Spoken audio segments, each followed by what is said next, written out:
Mark is so very patient with me. I had to turn on all my cameras and stuff. I got this 360 and I've never used it before. And I probably should have looked at the manual before I got out here, but you know, it's the way it goes.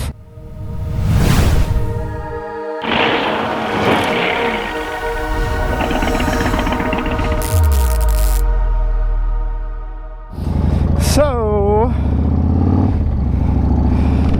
it has been a hot minute, guys. Sorry about that. Had a lot of stuff going on, lots of work. I'm self-employed, so when I get work, I jump on it, and I've had at least 4 active projects at any given time for the last several months. I would wrap one of them up, and then I'd pick another one up, and so there were always 4. And I'm definitely not complaining, because that's been great.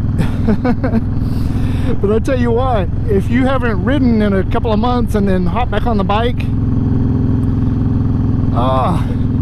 it is so good for the soul.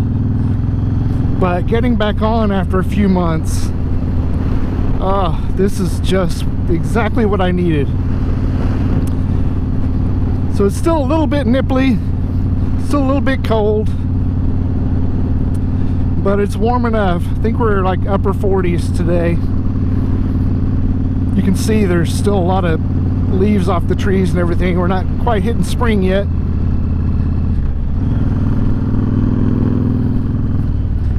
So I'm curious to see how this little 360 camera does. What I think I like about it the most is you can just mount it wherever. It doesn't really matter, because you can choose what it's showing in post when you edit it. So you can literally, like, it'll play back from your phone, and then you can just like turn your phone around and stuff and record your motions with the phone, and that's going to be like you're controlling a virtual camera. But that's after you've already recorded, so it's pretty cool. Yeah, it's funny, I kind of lose my riding skills a little bit when I take that much time off. So I'm taking these corners a little more timid than I normally would. Not that I'm an overly aggressive rider anyway. This is one of those great little roads not too far from home. It's a little town called Noreen, Tennessee, and there's not much to it. But I found this road, which is nice and twisty. It's very scenic, and it even has a nice little switchback in it. And I like to call it Noreen's dirty little secret. So I'm seeing a lot of posts, just people looking for parts for Raiders. It's weird, there's a whole lot of people buying Raiders right now. They're just now discovering it. And you know, I've had this one for almost, maybe even more than 14 years now. It's a 2008, I bought it in 2007. So yeah, almost 14 years. But it's wild to me seeing how much of a resurgence it's got. But it's also kind of a bummer because, you know, they don't make it anymore. And it really is getting hard to get parts. Oh, there's water on the bridge. That'll be fun.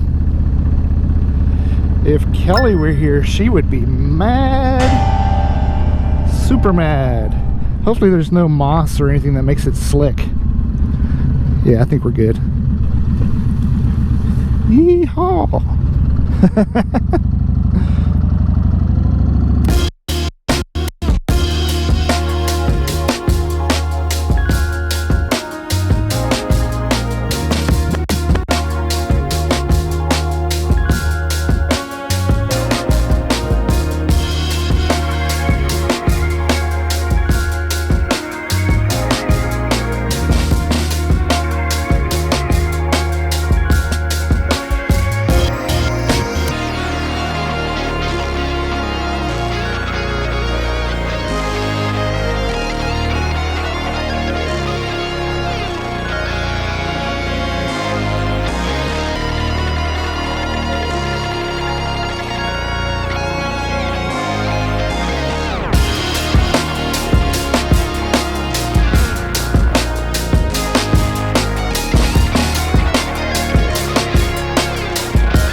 Hey Mark, what's going on? What's happening right now? Emergency repair. What happens when you come out of a winter rest? I have to fix my grips. Yeah, what happened to your grip? It's missing. The glue came off. It's all Gary's fault. Who installed them? I don't know, some freaking moron. And man, if you just want to keep going, I'll just head back to the house. Oh, I still got stuff to do. I'm glad at least we get to get out for a little while. This is a cave that was used as a tavern in the Prohibition area. Tavern as in people. So this used to be open and you could go in there, but now as you see it's blocked off. But look at this, you can see the windows from the original tavern. And this is just like in an inconspicuous little clump of trees here off the side of the road in Murfreesboro, Tennessee. Pretty wild, isn't it? Oh my God.